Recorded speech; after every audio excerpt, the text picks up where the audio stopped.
الرحمن الرحيم الحمد لله رب العالمين والصلاة والسلام على سيد المرسلين وعلى آله وصحبه أما بعد மிக்க நன்மைக்குரியவர்களே, அன்பார்ந்த அருமை சகோதரர்களே,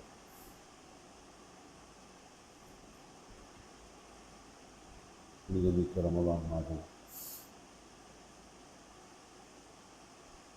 4வது தினத்தில் நாம் அமர்ந்திருக்கிறோம்.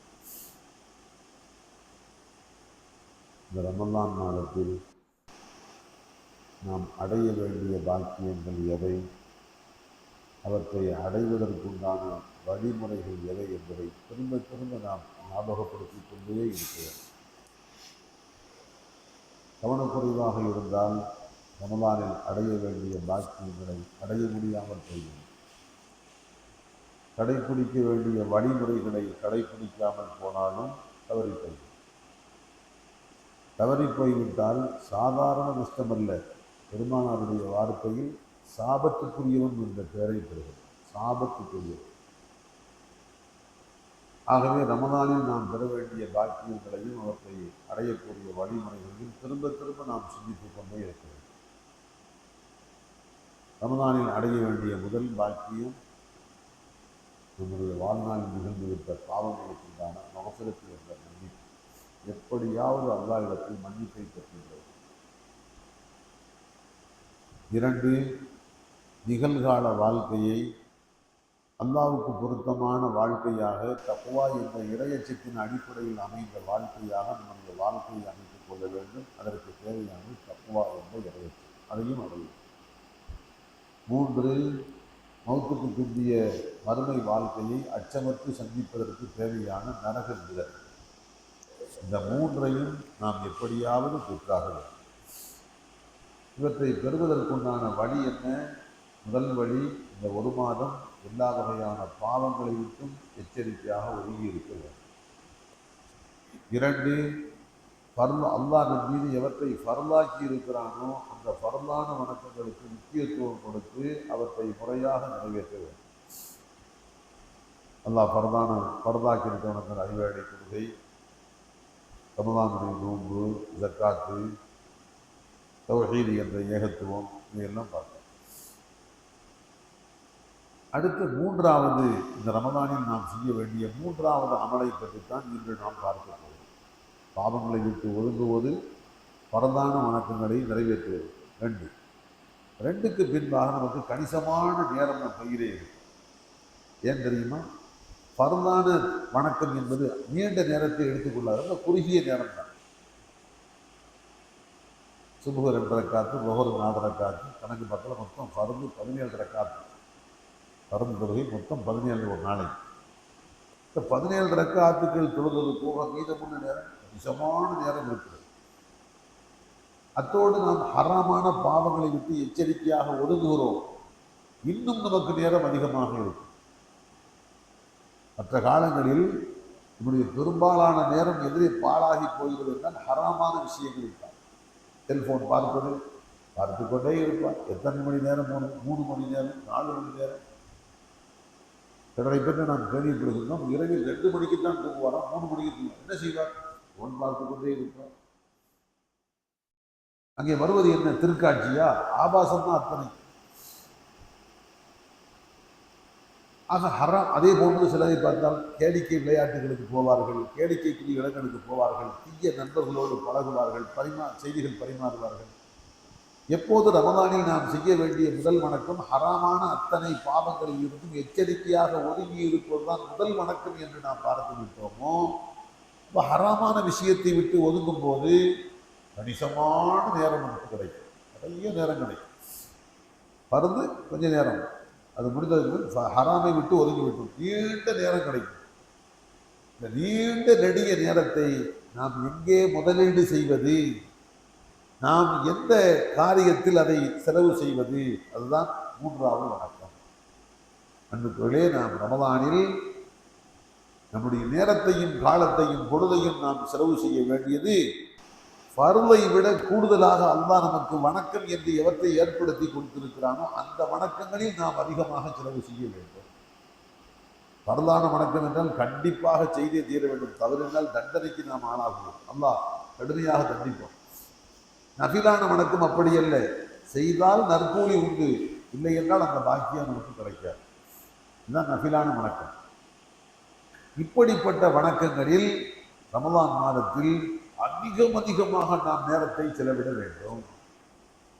அப்படி என்றால் நஃபிலான வணக்கம் என்பதோடு முதலாக வருவது நஃபிலான தொழுகை.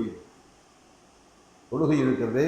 ஐவேளை தொழுகை பரதை தவிர்த்து மற்ற அத்தனையும் பரது அல்லாத தொழுகைதான், நஃபிலான தொழுகை. ரமலான் மாதத்தில் நாம் செலவிடக்கூடிய நேரங்களில் நஃபிலான வணக்கத்தில் செலவிடுகின்றமே அதுதான் வெறும் பாக்கியத்துக்குரியது. நஃபிலான தொழுகை நபி ஸல்லல்லாஹு அலைஹி வஸல்லம் சொன்னார்கள், ரக்அத்தா அல் ஃபஜ்ரி ഖൈറുம் மினத் துன்யா. சுபுஹுடைய முன் சுன்னத்தை நாம் தொழுகின்றோமே 2 ரக்அத், அது இந்த ஒட்டுமொத்த உலகத்தில் இருக்கிற அத்தனை வளங்கள் பாக்கியங்களை விட மிக்க மேலானது. சாதாரணமாக நம்முடைய பார்வையில் ஒரு 100 ரூபாய் கிடைக்கக்கூடிய ஒரு காரியத்தையும் 2 ரக்அத் தொழுகையை நம்ம முன்வைத்தால் அதை முடித்துவிட்டு தான் இங்கே வருவோம். அதை முடித்து விட்டு தான் இங்கே வருவோம். 100 ரூபாய் நமக்கு நம்முடைய பார்வையில் பெரிதாக தென்படுகிறது.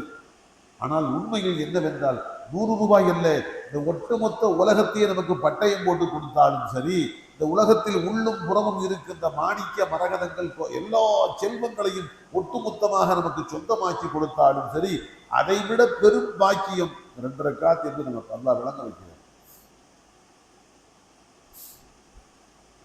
புரிவதற்காக ஒரு கற்பனை உதாரணம். நமக்கு அல்லாஹ் இப்படி ஒரு சக்தியை கொடுத்ததாக வைத்துக் கொள்ளுங்கள். கபரஸ்தானுக்கு போனோம். இறந்து விட்ட மௌத்தாக்களை எழுப்பக்கூடிய தன்மையை அல்லாஹ் ஈசா நபிக்கு கொடுத்ததும் நம்ம கொடுத்தாங்க வைத்துக் கொள்ளுங்கள். போய் நின்றோம் கபரஸ்தான். ஒரு கபரை பார்க்கணும். கும்பி இது இல்லா, அல்லாஹ்வுடைய அதன் அனுமதியை கொண்டு நீ கபரை விட்டு வெளியே வா என்று கூப்பிட்டார்.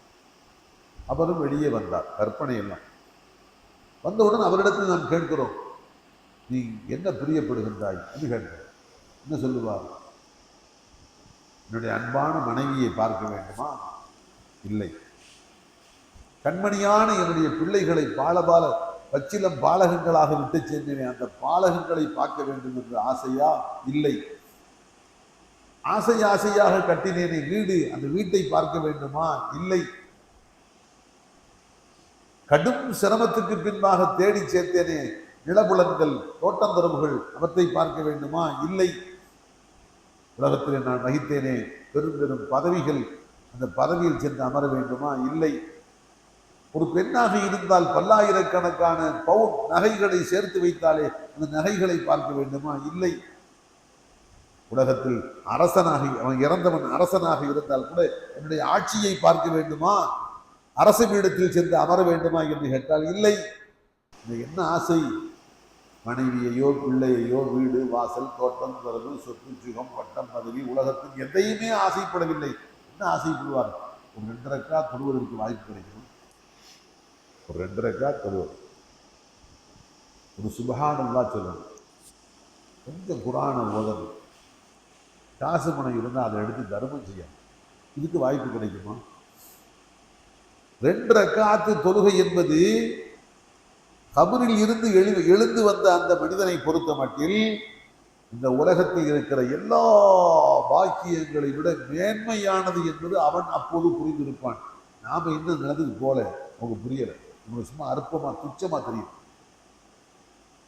2 ரக்அத் தொழுகைங்கிறது அற்பமா தெரியுது, துச்சமா தெரியுது. இல்லை, ஒட்டுமொத்த உலகத்தில் இருக்கிற அத்தனை வளங்களையும் விட மேலானது 2 ரக்அத் தொழுகை. நபி ஸல்லல்லாஹு அலைஹி வஸல்லம் ஒரு நாள் இரவு இயற்கை தேவைக்காக போயிருந்தாங்க, நடுநிசி. அப்போ போய் முடிச்சுட்டு வர்றாங்க. வழியில தண்ணி வைக்கப்பட்டிருக்கு, தன்னை ஒளி செய்வதற்காக தூய்மைப்படுத்துவதற்காக தண்ணி வைக்கப்பட்டிருக்கு. தண்ணீர் சொல்ல அதை பயன்படுத்தினாங்க. சொல்ல அது யோசனை, இந்த அகால நேரத்தில் தண்ணியை கொண்டு வந்து யார் வச்சா?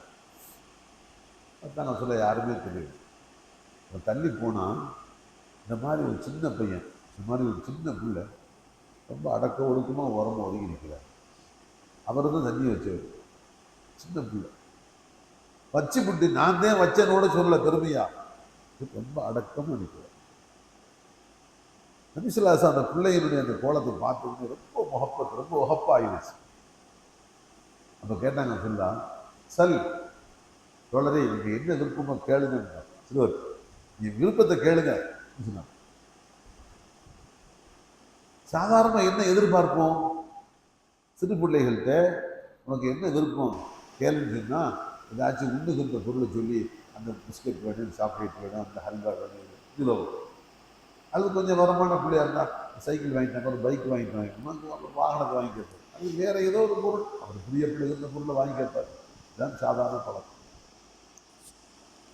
அந்த புள்ள சொல்லிச்சு, கேளு உனக்கு என்ன வேணும் சொன்ன உடனே சொல்லிச்சு பிள்ளை, முராஃபகத்துக்க ஃபில் ஜன்னா, யார சூழல்லாம் சொர்க்கத்தில் உங்கள் தோழமையில் நான் இருக்க வேண்டும், அதுதான் எனக்கு வேணும். சுப்ஹானல்லாஹ். சின்ன பிள்ளை கேட்குற கேள்வி எப்படி, சொர்க்கத்தில் உங்களுடைய தோழமையில் நான் இருக்க வேண்டும், அதை எனக்கு தாருங்க, அதை எனக்கு வாங்கிட்டாங்க. ரசூலுல்லாஹ் நினைச்சாங்க ஒருவேளை சொல்லிட்டாரு, அடுத்து 2வது கட்டமாக அவர் மாற்றி சொல்வார், சாப்பிடக்கூடிய பொருளை அது வேறு பயன்படுத்துகின்ற விளையாடுகின்ற பொருளை கேட்கலாம் என்று நினைச்சானதில்லை. மறுபடியும் கேட்டாங்க, தோழரே அடுத்து உங்களுக்கு என்ன விருப்பம் கேட்டாங்க. அவர் சொன்னார், அடுத்தும் முராஃபகத்துக்க ஃபில் ஜன்னா, சொர்க்கத்தில் உங்கள் தோழமையில் நான் இருக்க வேண்டும், அதுதான் எனக்கு புரியப்படுறது. இதில் வணங்கிட்டாங்க. இவர் ஆள் பார்க்கவே சின்ன ஆள், இவர் விவரமாக விளக்கமாக இருக்காது, எத்தனை முறை கட்டணும் அவர் அதுதான் சொல்லுவார். அப்போ சொன்னாங்க, அலைஹி பிகஸரத்தி சுஜூத், சகோதரரே உமது அந்த வேண்டுகோள் நிறைவேற்றப்படுவதற்கு அதிகமாக சுஜூது செய்து எனக்கு உதவி செய்யுங்கள். என்ன கருத்து, அதிகமான சுஜூதுகளை கொண்டு உங்களுடைய வேண்டுகோள் நிறைவேற்றப்படுவதற்கு எனக்கு உபகாரமாக உதவியாக இருங்கள் என்று சொல்றாங்க. இப்போ என்ன விளங்குது, சுஜூதுங்கிறது தொழுகையின் ஒரு அங்கம், சுஜூது என்பது தொழுகையின் ஒரு அங்கம். அப்ப அதிகமாக சுஜூது செய்யுங்கள்டா, அதிகமாக தொழுகணும். அதிகமாக தொழுகிறதுக்கு பருந்துன்னா வரையறுக்கப்பட்டது, 17 ரக்காத் வரையறுக்கப்பட்டது. அதிகமான சுஜூது என்பது வாழ்நாளில் பருவான வணக்கத்தை விட அதிகமாக தொழுக வேண்டும். எந்த அளவுக்கு ஒரு மனிதன் நஃபிலான வணக்கத்தில் அதிகமாக ஈடுபாடு கொள்கிறானோ அந்த அளவுக்கு நாளை மறுமையில் நம்மளுக்கு வெற்றி, குறிப்பாக சொர்க்கத்து பாக்கியம் சர்வ நிச்சயம் உறுதியாக ஆகும். நபி ஸல்லல்லாஹு அலைஹி வஸல்லம் சொன்னார்கள், குறிப்பாக நஃபிலான வணக்கங்களிலே ரொம்ப முக்கியமானது ஒவ்வொரு பர்து தொகைக்கு முந்தி பிந்தி அமைக்கப்பட்டிருக்கிற சுன்னத்துகள். பர்து சுபுக்கு முன்னாடி 2 ரக்காத், லுஹருக்கு முன்னாடி 4, லுஹருக்கு பின்னால 4, அசருக்கு முன்னால 4, மகரிபுக்கு பின்னால 2, இஷாவுக்கு பின்னால 2. இந்த அசருக்கு முன்னால் உள்ளது கட்டாயம் இல்லை, வலியுறுத்தப்படலை, மற்றெல்லாம் வலியுறுத்தப்பட்ட சுன்னத். மொத்தம் 12 ரக்காத். சொன்னாங்க நபிசாசன், மன் ஸல்லா 12 ரக்அத்தன் தத்தவுஅன் கைரல் ஃபரீதா பனல்லாஹு லஹு பைத்தன் ஃபில் ஜன்னா. யார் நாள்தோறும் பரதை விட கூடுதலாக 12 ரக்அத்துகள் தொழுகின்றாரோ அவருக்கு அல்லாஹ் சொர்க்கத்தில் ஒரு மாளிகை எழுப்புகின்றான். சொர்க்கத்து மாளிகை, சொர்க்கத்து மாளிகை. யாருக்கு அல்லாஹ் எழுப்புவான்? நரகவாதிக்கு அல்லாஹ் சொர்க்கத்தில் மாளிகை எழுப்புவான். சொர்க்கவாதிகளுக்கு தான் அல்லாஹ் சொர்க்கத்தில் மாளிகை எழுப்புவான். அப்போ விளங்குது, இந்த வார்த்தையின் உள்ளே 2 வாக்குறுதி. நாள்தோறும் 12 ரக்காத்துக்கள் யார் சுன்னத்தை வளமையாக தொழுது வருகிறாரோ அவர் சொர்க்கவாதி, சொர்க்கத்தில் ஒரு மாளிகைக்கு சொந்தக்காரர். 2 வாக்குறுதி உள்ளே இருக்கு. ஆனால் அர்த்தமான செய்தி, ரமலான்ல கூட நம்மில் சிலர் இந்திய சுண்ணத்துக்களை பேண்டர்கள் வர்றாங்க, உட்காந்து பேசிட்டு இருக்காங்க. முன் சுண்ணத்துலோடுமே கவலை அக்கறை, இது எவ்வளவு பெரிய பாக்கியம். இந்த கவலையும் காமத்து சொல்ற வரைக்கும் பேசிக்கிட்டு இருக்கிறாங்க. அடுத்து ஃபர்து காமத்து சொல்லணும்னு சொல்லுவாங்க, தொழுது முடிச்சவங்க போயிட்டே இருப்பாங்க. பின் சுண்ணத்தும் இல்லை, முன் சுண்ணத்தும் அந்தோ பரிதாபம். நபி ஸல்லல்லாஹு அலைஹி வஸல்லம் சொன்னாங்க, மன் ஸல்லா அர்பஅன் கப்ல ظஹரி வ பஅதஹு அர்பஅன் இல்லா ஹர்ரமல்லாஹு அலைஹி நார். ظஹருக்கு முன்பாக 4, ظஹருக்கு பின்பாக 4 யார் வளமையாக தொழுது வருகிறாரோ அல்லாஹ் அவருக்கு நரகத்தை ஹராமாக்கி விடுவான். வறுமையை பொறுத்தவரை ரெண்டு தான். நரகம் ஹராம்னா சொர்க்கம் வாஜிபு, சொர்க்கம் ஹராம்னா நரகம் வாஜிபு. மூணாவது ஒன்று இல்லை. இப்போ எப்போ நரகத்தை அல்லாஹ் ஹராம் ஆக்கிட்டானோ அப்போ கண்டிப்பாக சொர்க்கவாதி, சொர்க்கம் அவனுக்கு வாஜிபுன்னு இருக்கும். ஆனால் நம்ம என்ன செய்யணும்? லோகத்துக்கு முன்னால் வரணும், பேசி காமன் சொல்லி பேசிக்கிறோம், தொழுது முடிஞ்சிச்சு நடைய கட்டுறோம், போயிட்டே இருக்கிறோம். அந்த எவ்வளோ பெரிய பாக்கியத்தை இழக்கிறோம், எவ்வளோ பெரிய பாக்கியம். அசரு தொழுகைக்கு நபி ஸல்லல்லாஹு அலைஹி வஸல்லம் சொன்னாங்க, ரஹிமல்லாஹு இம்ரஅன் ஸல்லா அர்பஅன் கப்லல் அஸ்ரி, அசருக்கு முன்பாக 4 ரக்அத்துகள் யார் தொழுகின்றாரோ அவருக்கு அல்லாஹ் கருணை காட்டுவானாக, அல்லாஹ் அவரை தன் கருணையில் அரவணைத்துக் கொள்வானாக. சகோதரர்களே, ஒரு கற்பனைக்காக சொல்வேன், நம்ம 100 வருஷம் இபாதத் செஞ்சோம், 100 வருஷம் இபாதத் செஞ்சோம், கடைசி மௌத்து வருது. நம்ம என்ன செய்யணும்? இந்த 100 ஆண்டு கால வணக்கத்தை அல்லாஹ்வுக்கு முன்பாக சமர்ப்பித்து அல்லாஹ்ட்ட கேட்குறோம், அல்லாஹ் 100 வருஷம் உன்னை வணங்கின அல்லாஹ், இந்த 100 ஆண்டு கால வணக்கத்தை உன் காலடியில் காணிக்கையாக வைத்து நான் ஒரு வேண்டுகோள், ஒரு பாக்கியத்தை கேட்குறேன் அல்லாஹ், அல்லாஹ் தவறாமல் எனக்கு அந்த பாக்கியத்தை கொடுன்னு சொல்லுவேன். அல்லாஹ்ட்ட அந்த துஆவுக்கு எவ்வளோ மரியாதை இருக்கு. ஏன் 100 வருடம் வணங்கிய வணக்கத்தை காணிக்கையாக வைத்து கேட்குறான். அல்லாஹ்ட்ட எவ்வளோ பெரிய அந்தஸ்து இருக்கு, நிச்சயமாக இருக்கு. ஆனால் அதை விட பன்மடங்கு அல்லாஹ்ட்ட பாக்கியம் தெரியுமா? நபி ஸல்லல்லாஹு அலைஹி வஸல்லம் துஆ. என்ன துஆ? யா அல்லாஹ், அந்த மனிதனுக்கு ரஹீம், கருணை காட்டுவாயாக, அந்த மனிதனுக்கு இரக்கம் காட்டுவாயாக, அந்த மனிதனை உன் கருணையில் அரவணைத்துக் கொள்வாயாக என்று யாருக்கு ரசூலுல்லாஹ் துஆ செஞ்சாங்களோ அந்த துஆ கிடைக்க பெற்ற மனிதன் அல்லாஹ்வுக்கு முன்பாக, யா அல்லாஹ், நபி ஸல்லல்லாஹு அலைஹி வஸல்லம் எனக்கு செஞ்ச அந்த துஆ இருக்குது, அந்த துஆவை காணிக்கையாக வைத்து அல்லாஹ் என்னுடைய வேண்டுகோளை ஏற்றுக்கொள் என்று சொன்னா, 100 ஆண்டு கால வணக்கத்துக்கு கிடைக்கக்கூடிய மதிப்பை விட நபியவுடைய துஆவை முன்வைத்து கேட்கப்படுகின்ற அந்த பிரார்த்தனைக்கு அல்லாஹ் இடத்தில் 1000 மடங்கு அந்தஸ்து இருக்கு. ஏன் தெரியுமா? நம்ம 100 வருஷம் வணங்கின வணக்கத்தை ஏதாச்சும் போட்ட வச்சிருப்போம், தவறுத்திருப்போம். 100 வருஷம் வணக்கம் மண்டு ஒழுங்கா செய்ய தெரியாது. சில பேர் பார்த்து ஒழு செய்வாங்க, சின்ன காலில் தண்ணி படாமல் புரியுது. இந்த மாதிரி சில பேர் 100 வருஷம் வணங்குவாங்க, ஒழுங்கு இல்லை. அப்போ அந்த வணக்கம் பிரமை, 100 வருஷம் வணக்கம் பிரமை, 100 வருஷத்து வணக்கம் ஒன்றும் இல்லை. காரணம் ஒழு இல்லை, ஒழுங்கா செய்யலை, 100 வருஷத்து வணக்கம் மண்ணா போச்சு. ஆனால் ரசூலுல்லாஹ் செஞ்ச துஆ இருக்குதே, அது ஒருபோதும் வீண் போகாது. யாருக்கு செஞ்சீங்க? ரசூலுல்லாஹ் அசருக்கு முன்னாடி 4 ரக்காத் யார் வளமையாக தொழுகின்றாரோ அவருக்கு ரசூலுல்லாஹ் செஞ்ச துஆ, ரஹிமல்லாஹ், அல்லாஹ் அவருக்கு கருணை காட்டுவானாக, இரக்கம் காட்டுவானாக, கருணையை அரவணைத்துக் கொள்வானாக. இந்த துஆவை யாரு பெற்றாரோ அவரு 100 ஆண்டு கால வணக்கத்தை நம்பி அல்லாஹுவை சந்திப்பதை விட நாயகத்தினுடைய துஆவை நம்பி அல்லாஹுவை நான் சந்திக்க போகிறேன், பெருமானாருடைய துஆ எனக்கு இருக்கிறது என்று நம்பிக்கையோடு போவது, 100 ஆண்டு கால வணக்கத்தில் நம்பிக்கை வைத்து போவதை விட பெருமானாருடைய பிரார்த்தனை மீது நம்பிக்கை வைத்து போவது ஏற்றமான ஒன்று, வலுவான ஒன்று, உறுதியான ஒன்று. ஆனா நாமளோ அந்த மகத்துவத்தை புரியல, அசருக்கு தாமதமா வர்றோம், வந்தாலும் சொல்லுது. சகோதரர்களே, 12 ரக்காத்துக்கள், லொஹருக்கு சுபுகுக்கு முன்னால 2, லொஹருக்கு முன்னால 4, 2 சலாம், 2 2 சலாம், லொஹருக்கு பின்னால 4, 2 சலாம், 2 2, அசருக்கு முன்னால 4, 2 2 மொத்தமாக வந்துடும். மகரிபுக்கு பின்னால 2, இஷாவுக்கு பின்னால 2, மொத்தம் 12 2 14 4, மொத்தம் 18 ஆச்சு. 18 ரக்காத். அடுத்து இதெல்லாம் சொர்க்கம் கிடைக்கும், நரக ஹராமாக்கப்படும் என்ற வாக்குறுதி.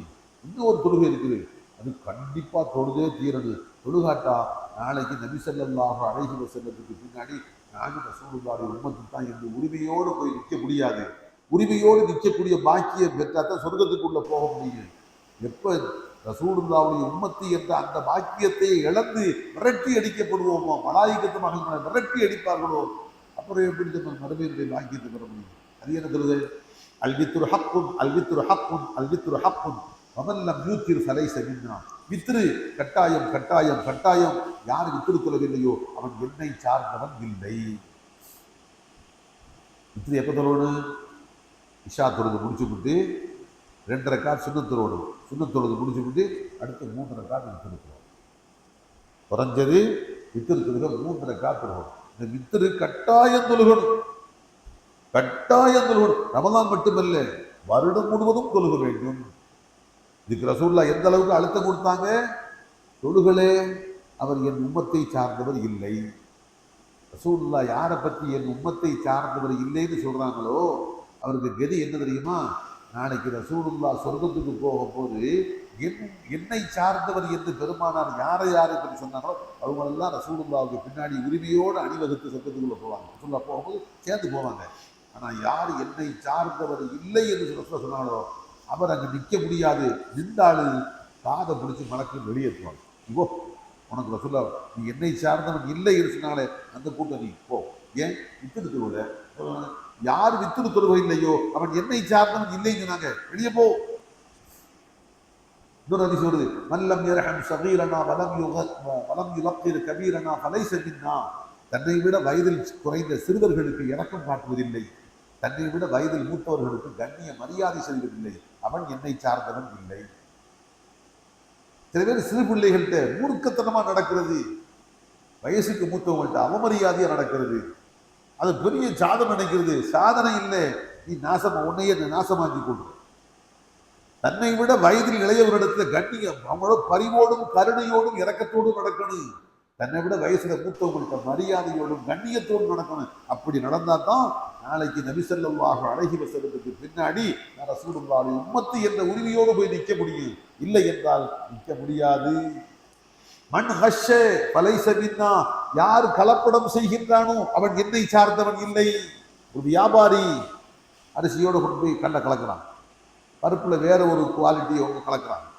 உணவுப் பொருள் எதோ வச்சுக்கிறேன், மட்டும் எதோ வச்சுக்கிறேன், ஒரிஜினல் பொருளோட வேற ஒரு பொருளை கலந்து கலப்படம் செய்து விற்பனை செய்யறான். யாரு இந்த மாதிரி கலப்படம் செய்யறானோ அவன் என்னை சார்ந்தவன் இல்லை. அப்ப நாளைக்கு அந்த மாதிரிப்பட்ட ஆளுகிற ரசூலுல்லாஹ்வுக்கு பின்னாடி போய் நான் இந்த சூழ்நிலை உம்மத்து சொன்னா மலக்குமாக காதை முடிச்சு வெளியேற்றுவாங்க. வெளியே போ, உனக்கு அருகதை இல்லை. ஆக இந்த இந்த தொழுகைக்கு சுபுகுக்கு முன்னாடி, லொஹருக்கு முன்னாடி, அசருக்கு முன்னாடி, மகரிபி இஷாவுக்கு பின்னாடி இந்த தொழுகைக்கெல்லாம் சொர்க்கம் வாக்குறுதி, நரகம் ஹராம் என்ற வாக்குறுதி. ஆனா வித்திரு தொழுகையை பொறுத்தமட்டில் கண்டிப்பா தொழுதே தீர வேண்டும், தொழாவிட்டால் நீ என்னை சார்ந்தவன் இல்லை என்று சொன்னாங்க. அதனால கண்டிப்பா வித்திரு தொழுவோம். அப்ப இந்த வகையில பார்க்கும்போது அது ஒரு 18, ஒரு 3 சேர்ந்து ஆக மொத்தம் 21 ரக்காத். 21 ரக்காத், அது 17 ரக்காத். எது பரந்து 17, முந்திய பிந்திய சுன்னத்துகள் ஒரு 21 ரக்காத், 2 சேர்த்துக்கள். அடுத்து ரமலானை பொறுத்த மட்டும் நம்ம தொழ வேண்டிய ரொம்ப நஃபிலான வணக்கம், ரொம்ப முக்கியமான தொழுகை தராவீஹ் தொழுகை.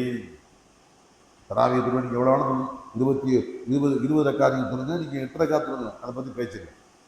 8 ரக்காத்துனா அதிகமாக ஓதுறாரு ஒரு ஆள்.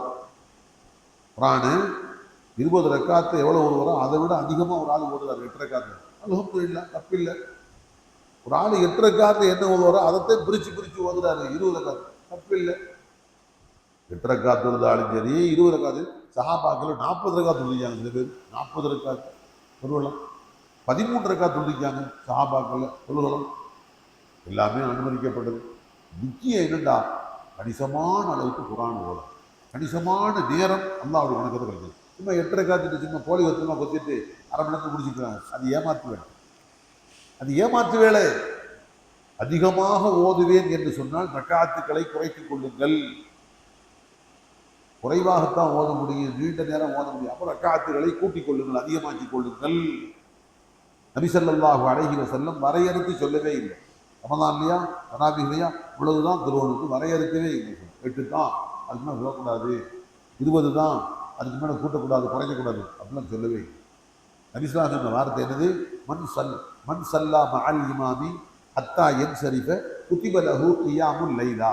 ஒரு இமாமை பின்பற்றி ஒருவர் தொழுகின்ற போது, ரமலானில் இமாமை பின்பற்றி ஒருவர் தொழுகின்ற போது, இமாம் தன் தொழுகையை முடிக்கின்ற வரைக்கும் யார் பின்பற்றி தொழுகின்றாரோ அவருக்கு இரவு முழுவதும் நின்று வணங்கிய கூலியை அல்லாஹ் அவருக்கு தருவான். விடிய விடிய வணங்கி இருந்தால் என்ன கூலி கிடைக்கும்?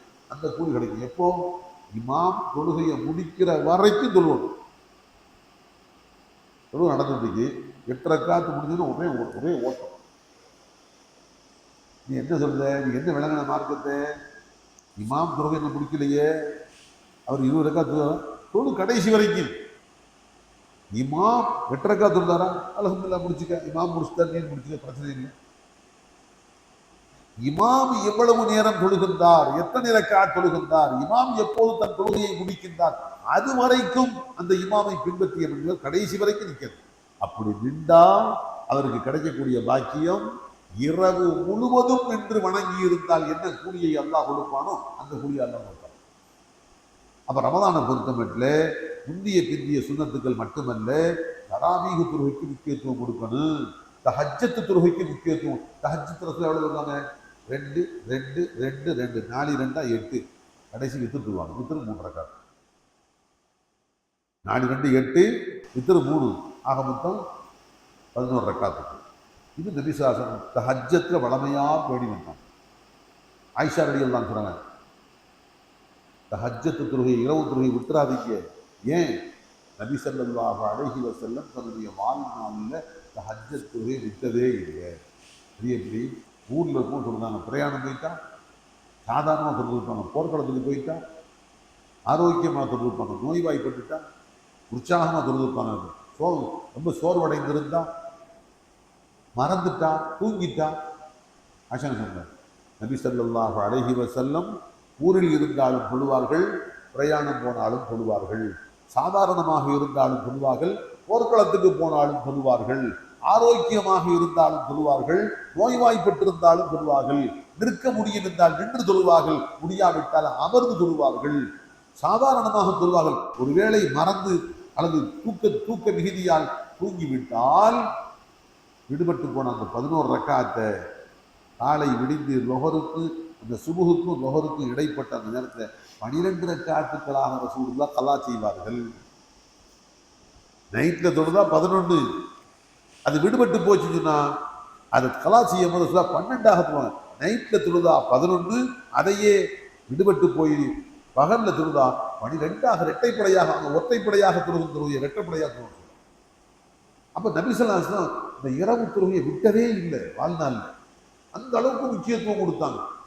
குர்ஆன் அல்லாஹ் சொல்றான், குர்ஆன் சொல்றான், ஃபதஹஜ்ஜத் பிஹி நாஃபிலத்தன் லக் அஸா அன் யபஅஸக ரப்புக மகாமன் மஹ்மூதா.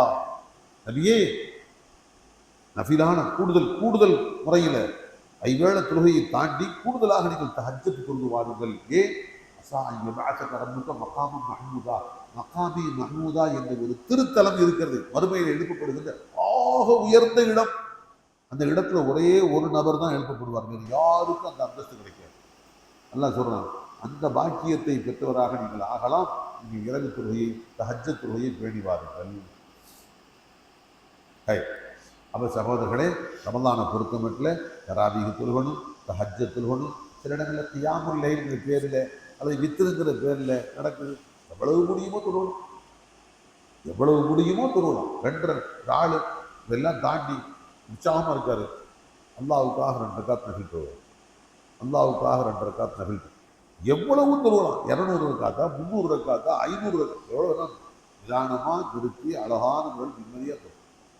2 ரக்காத்து, அந்த 2 ரக்காத்து இந்த ஒட்டுமொத்த உலகத்தில் இருக்கிற அத்தனை வளங்களும் உங்களுக்கு சொந்தமாக்கி கொடுப்பதை விட ஏற்றமானது. ஒரு முக்கியமான செய்தியை மட்டும் கடைசி சொல்லி பிடிச்சேன். கருவுல ஏற்படுகின்ற பாதிப்பு குழந்தை பிறந்ததுக்கு முன்னாடி மாறாது. ஒரு குழந்தை ஜனிக்கும் போது கண்ணு இல்லை, கண்ணொடி இல்லைன்னா உலகத்துக்கு எந்த ஆப்ரேஷன் பண்ணாலும் கண்ணொடி கொண்டு வர முடியாது.